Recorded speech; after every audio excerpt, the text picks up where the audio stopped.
Hello, Dawgpound South campers. This is the Cleveland Browns Dawgpound South podcast, part of the Fanatical Elves Network, part of the Fans First Sports Network. I'm live. Yes, I'm live. I did a podcast yesterday. It's now out on Spotify, Apple Music, that kind of stuff. But I thought I'd do a live show here before the basketball game started. I want to talk a little bit about Jameis Winston. I heard his interview with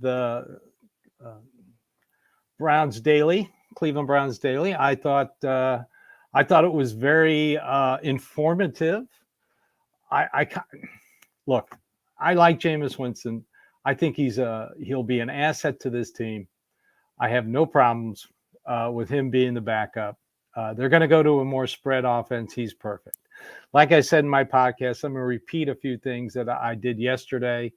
I like both the Winston and the Hundley signings. I like the Dante Freeman signing. I like the fact they re-signed James Proche. James Proche, excellent punt returner.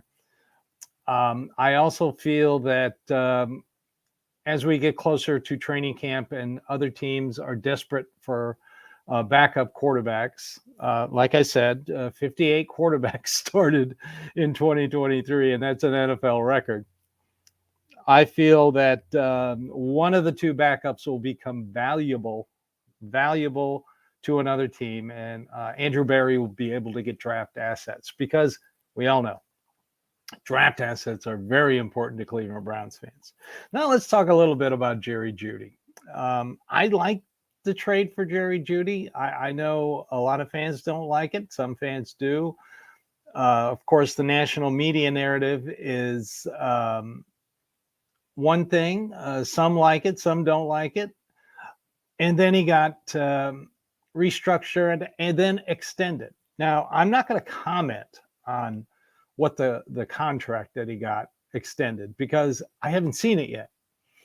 And believe me, I check over the cap several times a day just because I want to see it. I have a feeling that his first year pay is going to be the bare minimum of $1,025,000. And no, he's not going to be suspended. That's a nod to the moron who said that about Deshaun Watson. That's how NFL contracts are made. So I'm going to wait till I see it. I know that a lot of fans are upset that because they've heard the narrative that he stinks, why give him more money? If you look at the current wide receiver contracts that are going around right now, it's below what all the big, some of these players just got an incredible amount of money. And I don't understand, this is an excellent draft for wide receivers. You could get one, put him on a rookie contract. You can have him for 3 to 4 years, depending on which round you take him. But teams want proven talent, and they're going to be paying for it way too much. So I'll wait till I see the breakdown of the contract. Let's take a quick break right here for your sponsors. If you notice, this is live. No, I'm not having a seizure. This is for a podcast later. This is a quick break. All right. A lot of fans are upset that Jerry Jeudy's on social media. And it's amazing that the fans who are upset at Jerry Jeudy for being on social media are telling you so on social media.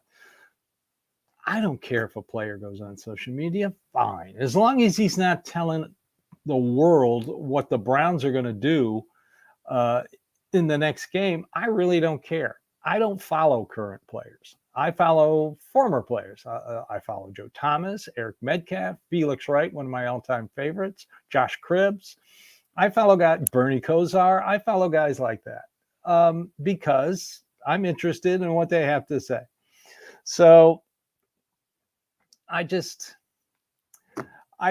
care if the kid is, and we're talking about, he's what, 24, 25 years old? Of course he's on social media.